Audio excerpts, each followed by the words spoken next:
आगे बढ़ते हैं। सबसे पहले आप सभी को सुप्रभात।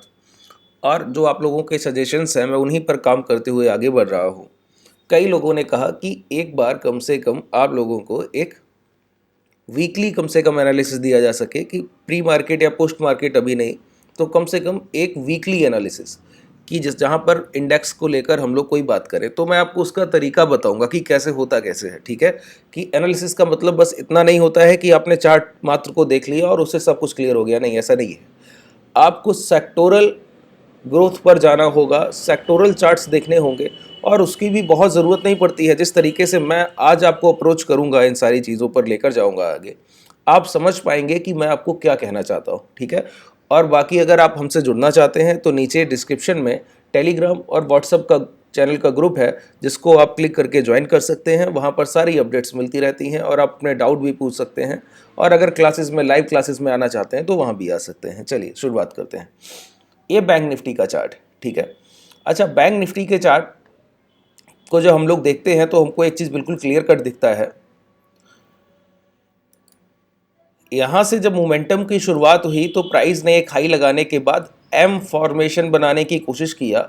वो लो ब्रेक हुए एम के जो मिडिल ऑफ द जोन लो होते हैं। ये जब भी ये ब्रेक डाउन होता है तो मोमेंटम डाउन साइड बड़ा होता है। लेकिन यहाँ पर दूसरी ही चीज़ देखने को मिली कि यहाँ पर जो भी 43,000 के नीचे, 43,800 के नीचे ब्रेक डाउन हुआ, प्राइस 42,000 तक गया ज़रूर, लेकिन दोबारा लौटकर इसी जोन में आ गया। तो सारे सेलर्स जिन्होंने शॉर्ट पोजीशन इस टारगेट के लिए ली थी, 39,000 के लिए फ्यूचर्स को शॉर्ट किया था, सारे यहाँ पर ट्रैप हो गए। उनकी ट्रैपिंग के बाद अब प्राइस उनको निकलने का मौका नहीं देगा। एक इतनी बड़ी 2000 पॉइंट के जोन की सेलिंग से जब ट्रैप हुए तो बहुत ज़्यादा सेलर्स ट्रैप हुए। उसके इम्पैक्ट से एक बड़ी बाइंग उठी और प्राइस ने हाई ब्रेक कर दिए। हाई ब्रेक करने के बाद अब प्राइस एक हाई बना चुका है। हाई ब्रेक करने के बाद, ब्रेकआउट देने के बाद प्राइस एक हाई बना चुका है जहां से अब करेक्शन हो रहा है। करेक्शन लेकिन पूरी तरह हुआ नहीं है। तो मैं आपको बताता हूं दो तरीके से करेक्शंस होते हैं।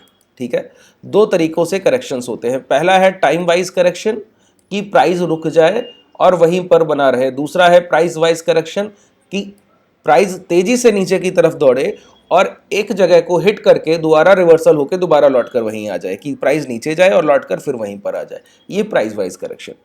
तो अभी जिस जोन में हम लोग हैं वो है टाइम वाइज करेक्शन कि प्राइस हायर लेवल पर डेली और आवरली टाइम फ्रेम पर या 4 आवरली, आप जो भी टाइम फ्रेम देखेंगे तो आपको क्या दिखेगा, कंसोलिडेशन। प्राइस वहां पर रुकने की कोशिश कर रहा है। यहां पर देखिए कंसोलिडेशन, ये देख रहे हैं। तो प्राइस यहां पर 5 दिसंबर से लेकर आज का डेट क्या है, 22 दिसंबर। तो 5 दिसंबर को जो हाई लग गए थे वो थे 47,250 और आज का जो प्राइस है वो है 47,400 के आसपास का, 450 के आसपास। 200 पॉइंट का एक डिफरेंस है। तो लगभग 15 से 16 सेशंस हम लोग किसमें निकाल गए, 16 से 17 सेशंस सिर्फ टाइम वाइज करेक्शन में निकाल गए हैं। अच्छा, इसको हम लोग दूसरी तरह से भी समझते हैं। यहां पे जो मैं पॉइंट टच करने जा रहा हूं ये बहुत ज्यादा ट्रेडर्स के लिए महत्वपूर्ण है। ये टाइम वाइज करेक्शन क्यों होता है वो जान लेना ज्यादा जरूरी है। अपने बायर्स जब अपने एवरेज प्राइस को बचाएंगे तो ही तो आगे बढ़ पाएंगे। सोचिए, आप ही बस खरीदार हैं किसी स्टॉक में और आपने 10 लाख शेयर्स खरीद लिए और प्राइस रहा उसका 200 रुपया। आपकी 10 लाख की खरीदारी से क्या हुआ, प्राइस पहुंच गया 240 और आपका एवरेज प्राइस क्या है, 200। अब सोचिए, आपका एवरेज प्राइस 200 है और प्राइस पहुंच गया है आपके बाइंग इंपैक्ट से 240, 240, कितना आगे का प्राइस हो गया, बड़ा अपसाइड मोमेंटम हुआ। अब आपसे कोई बोले कि इतने हायर लेवल पर दोबारा खरीदारी कीजिए तो ही प्राइस सस्टेन करेगा, नहीं तो गिर जाएगा। और गिरकर कहां तक आएगा, आपके औसत भाव तक, आपके एवरेज प्राइस तक। क्यों, आप अपना एवरेज प्राइस ब्रेक नहीं होने देंगे अगर आप इंस्टीट्यूशनल बायर हैं तो, और दोबारा प्राइस को टर्न अराउंड करेंगे और बड़ी रैली की तरफ ले जाएंगे। तो अगर प्राइस वाइज करेक्शन हुआ तो प्राइस एवरेज तक लौट कर आता है। और अगर कंसोलिडेशन हुआ मतलब यही खरीदार ऊपरी स्तर पर खरीदारी कर रहा है। अब प्राइस चलकर नीचे नहीं आएगा, एवरेज चलकर ऊपर जाएगा। अब सोचिए, पहली खरीदारी 10 लाख शेयर्स की आपकी 200 पर है और दूसरी खरीदारी 10 लाख शेयर्स की ही अगर 240 पर हो गई तो आपका एवरेज प्राइस क्या हो गया, 220। पहले क्या था, 200। तो औसत बढ़ते बढ़ते धीरे धीरे टर्न अराउंड होते होते 220 पहुंच जाएगा। बात क्लियर हुआ? अच्छा, इसी को हम लोग कहते हैं मूविंग एवरेज का, देखिए मैं आपको यहां पर दिखा देता हूं, बहुत आसानी से समझिए इन चीजों को। मूविंग एवरेज ये प्लॉट किया, आप यहां पे देखिए 9 का एवरेज है, इस एवरेज को मैं प्लॉट कर रहा हूं यहां से यहां तक टोटल नंबर ऑफ कैंडल्स को। पहले देखिए यहां से बाइंग उठी है और यहां से अभी तक टोटल नंबर ऑफ कैंडल्स क्या है 43।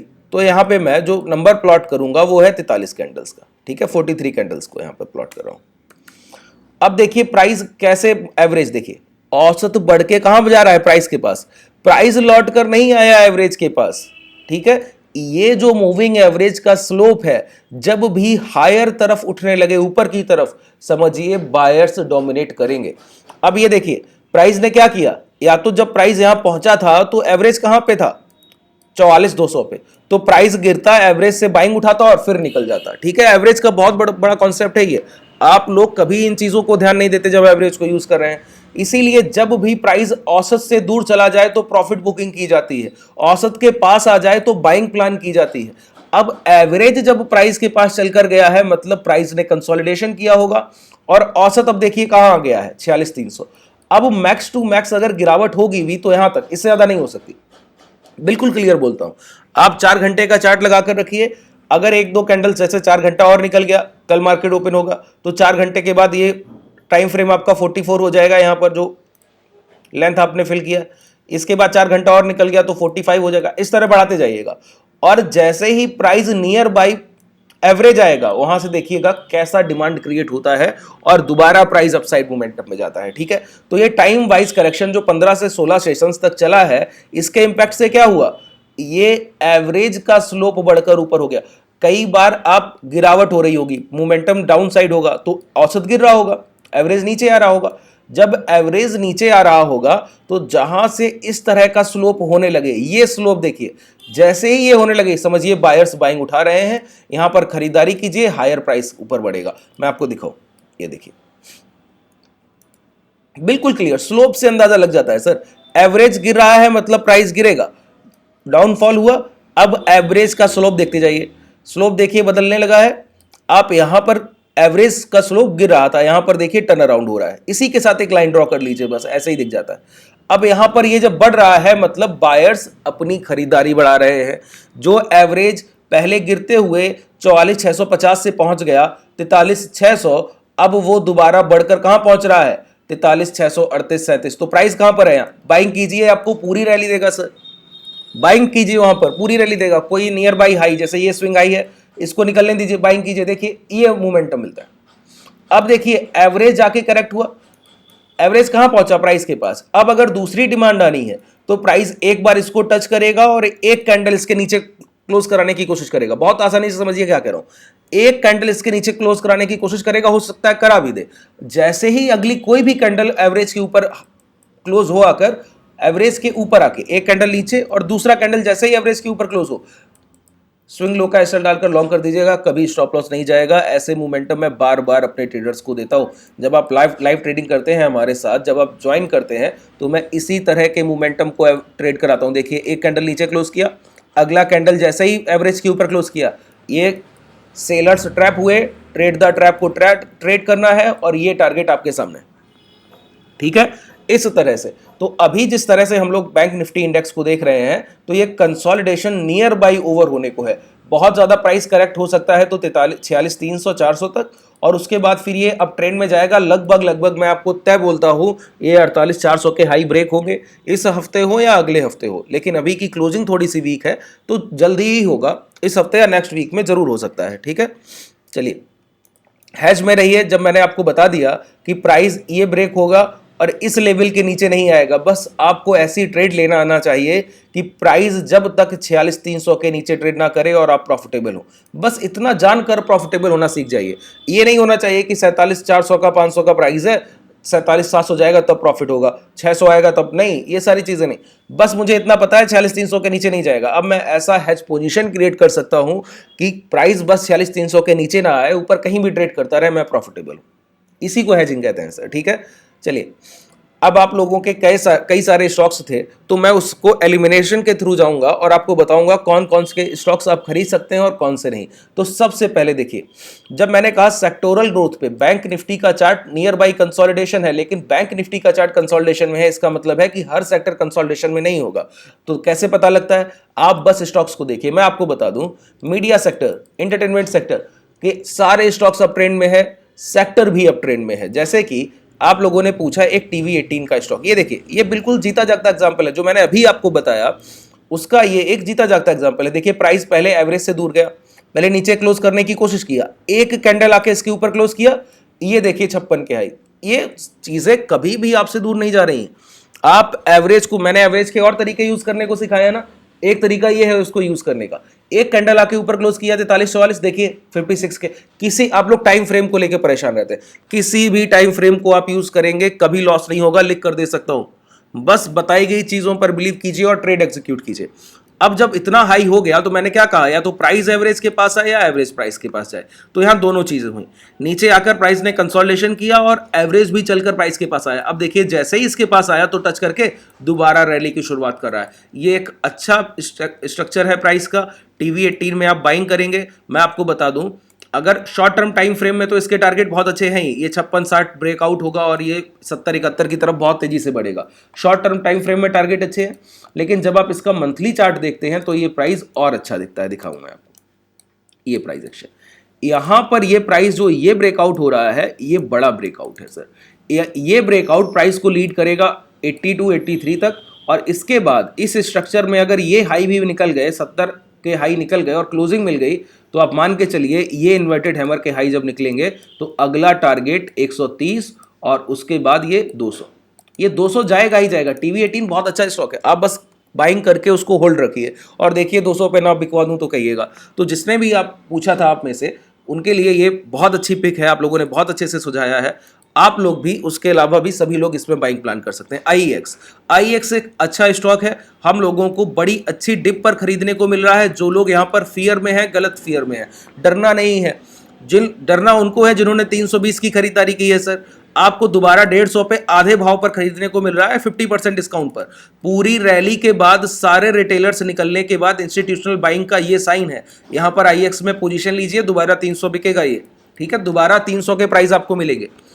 लेकिन यहां पर और स्टॉक्स हम लोग देख लेते हैं जो आपने बताया। ये स्टॉक अगर आप रिस्क रिवॉर्ड वाइज खरीदना चाहें, वेस्ट कोस्ट पेपर मिल्स का स्टॉक है, रिस्क रिवॉर्ड वाइज खरीदना चाहें तो आपकी खरीदारी बनेगी ये जो हाई है 780 के ऊपर डेली क्लोजिंग, क्योंकि ये यहां से एम फॉर्मेशन भी कर सकता है। एम फॉर्मेशन करेगा तो अभी हम लोगों ने एम फॉर्मेशन का मतलब समझ रहे हैं, प्राइस ने एक हाई लगाया, नीचे आया, दोबारा जाकर यहां पर रिट्रेसमेंट कर रहा है। अगर ये लो ब्रेक हो गए तो बहुत बड़ी गिरावट हो जाएगी, लेकिन जब तक स्विंग लो सेफ है, जो कि अभी तक है, तब तक ये मोमेंटम में रहेगा। तो ये इन्वर्टेड हैमर जो आपको दिख रहा है, जैसे ही इसके 660-65 के हाई निकलेंगे, एक क्लोजिंग मिलेगा, ये स्टॉक यहां से फिर बूम करेगा और 900 और 950 हजार की तरफ बढ़ जाएगा, ठीक है। तो 680 780 के ऊपर आपकी बाइंग बन रही है यहां पर, ठीक है। और स्टॉक्स को देख लेते हैं, चलिए। ये सूर्य रोशनी का स्टॉक है, ये देखिए, ये यहां पर बाइंग इसमें बहुत अच्छी दिख रही है सर। ये मोमेंटम में है स्टॉक, ये बाइंग करेंगे। देखिए, मैं एक बात समझ रहा हूं कि जो भी मैंने आप लोगों को सिखाया, आप लोगों ने बहुत अच्छे से उन चीजों पर काम किया है, और अब आप वैसे ही स्टॉक्स ढूंढ कर ला रहे हैं जो कि मोमेंटम में होंगे। और इस तरह की जब आप बाइंग करने लगेंगे, जो कि आपने सीखा है, उस पर मैं आप लोगों का एक्ट देख रहा हूं। जो भी स्टॉक्स हैं आपके सुझाए गए हैं, और आप लोगों ने जिस तरह से कंसोलिडेशन को परखा, जिस तरह से मंथली टाइम फ्रेम को देखा है, वो चीजें आपके सामने हैं। अब ये स्टॉक चलने को बिल्कुल तैयार है। जिन्होंने बताया उनके लिए बहुत अच्छी ये एक अपॉर्चुनिटी है, और उनके अलावा सारे ट्रेडर्स भी इसमें एंट्री कर सकते हैं। लेकिन अब ये हिंदुस्तान मीडिया, ये एक अच्छा स्टॉक है सर। इसका मंथली टाइम फ्रेम आप देखेंगे तो आपको दिखेगा, देखिए, यही खरीदारी का तरीका है सर। जब आप कोई चीज़ मैंने आपको सिखाया और जब आप उस पर बता रहे हैं कि ये करना है, देखिए ये डब्ल्यू फॉर्मेशन बना हुआ है, ये हाई जाने वाले हैं, इसका अगला टारगेट आप सोच लीजिए 300 के आसपास होगा। आपका पैसा 3x होने की पूरी पॉसिबिलिटी रखता है, ठीक है। इस तरह से जब आपने चीज़ों को ढूंढ कर लाया है, तब समझ में आता है कि हाँ, जो भी मैंने आपको सिखाया उस पर आप कितना बेहतर एक्ट कर रहे हैं, ठीक है। ये एक स्टॉक मुझे लग रहा है ये बाइंग एरिया से बाहर है, थोड़ा सा अगर रिट्रेसमेंट मिले तो खरीदारी की जा सकती है, बाकी अभी वेट कर सकते हैं। ये थोड़ा सा रिट्रेसमेंट 190 के आसपास, 195 के आसपास की खरीदारी बहुत अच्छी होगी यहाँ पर हिंदुस्तान कॉपर में, जो कि एक अच्छा प्राइस स्ट्रक्चर है। ये मैं आपको बता दूं, ये प्राइस अब अपने अगले टारगेट के लिए निकल गया है, जो कि इसके टारगेट यहाँ पर पहला टारगेट 300 और उसके बाद ये 600 के आसपास के टारगेट मिलेंगे। ये इस टारगेट के लिए निकल गया। अगर आप खरीदना चाहें तो सिप मोड में खरीदिए, थोड़ी बहुत गिरावट मिले वहां भी बाई कीजिए, और गिरावट मिले वहां भी बाई कीजिए, और खरीदते रहिए, इसको ऐड ऑन करते रहिए। 600 बिकेगा। जितने स्टॉक्स आप लोगों ने बताए वही मैं आपको बताना चाह रहा हूं। इस तरह के जब आप डिस्काउंटेड स्टॉक्स को देखते हैं जिनके क्वार्टर ऑन क्वार्टर ग्रोथ अच्छी होती है, तो आपको रिजल्ट्स इस तरह के मिलते हैं। अब अच्छा देखिए, ये सारे प्राइस स्ट्रांग थे जो भी हम लोगों ने देखे, तो मैंने कहा इनकी बास्केट बाइंग की जाती। देखिए मैं अपने शब्दों को कभी नहीं बदलता, एक चीज सिखाई है उसको दोहरा दोहरा कर आपको इतना क्लियर कर दूंगा वो कॉन्सेप्ट कि आप जब भी बाइंग करने बैठेंगे, ट्रेडिंग करने बैठेंगे, तो वही तरीका होगा आपके खरीदारी का, दूसरा हो ही नहीं सकता। अब देखिए यहां पर ये हिंदुस्तान कॉपर का स्टॉक है। ये सारे स्टॉक क्या थे? स्ट्रांग थे। नियर बाई शॉर्ट टर्म सारे स्टॉक हम लोगों ने देखे स्ट्रांग थे। अब मैं कहता हूं बास्केट बाई कीजिए। ये सारे स्टॉक स्ट्रांग है, तो सभी को, जैसे आपके पास 20 लाख रुपया है, इसको डिवाइड कीजिए 5 पार्ट में या 6 पार्ट में, जितने भी स्टॉक है, और 3-3 लाख से सारे स्टॉक 3.5 लाख से बाई कर दिए। अब इसमें से जो स्ट्रांग स्टॉक है वो तो चलेगा ही चलेगा, सारे स्ट्रांग है। और स्ट्रांग अगर नहीं चलेगा तो कंसोलिडेशन करेगा, मतलब प्राइस में आपको प्रॉफिट ही होने वाला है। या तो चलेगा या कंसोलिडेशन, डाउन ट्रेंड नहीं देखने को मिलेगा। आप यहां पे इसका जीता जागता उदाहरण देखिए। ये स्टॉक यहां पर 0.12% की गिरावट रखता है, ये 0.68% की, और जो चला है वो 3.7% अपसाइड है, जो चला है वो 4.73% अपसाइड है, जो गिरा है वो 1.86%, और फिर जो चला है वो 4% की अपसाइड है। बात क्लियर हुई? तो जब भी अपसाइड मोमेंटम होगा बास्केट में, बास्केट आपको बहुत अच्छे गेन देती है। स्विंग में आप 20-20, 25-25%, हमारे ट्रेडर्स आसानी से 40-40% तक बुक कर लेते हैं मंथली, ठीक है, और सिर्फ बास्केट बाई करते हैं। एक स्टॉक नहीं, स्टॉक्स का एक पूरा झुंड बनाइए, उसको बाई कीजिए, इसी को बास्केट कहते हैं। और इसको आपको पोर्टफोलियो डाइवर्सिफिकेशन का मौका मिलता है, सारे स्टॉक एक साथ हैं। अब हिंदुस्तान का मेटल सेक्टर से आ गया आपके पास, ठीक है, इस तरह टीवी 18 एंटरटेनमेंट मीडिया सेक्टर से आ गया। तो सेक्टोरल ग्रोथ जब भी बढ़ेगी, साइक्लिक सेक्टोरल ग्रोथ आएगी, आपके स्टॉक से चल रहे होंगे सारे के सारे। चलिए आज के लिए पर्याप्त है, धन्यवाद।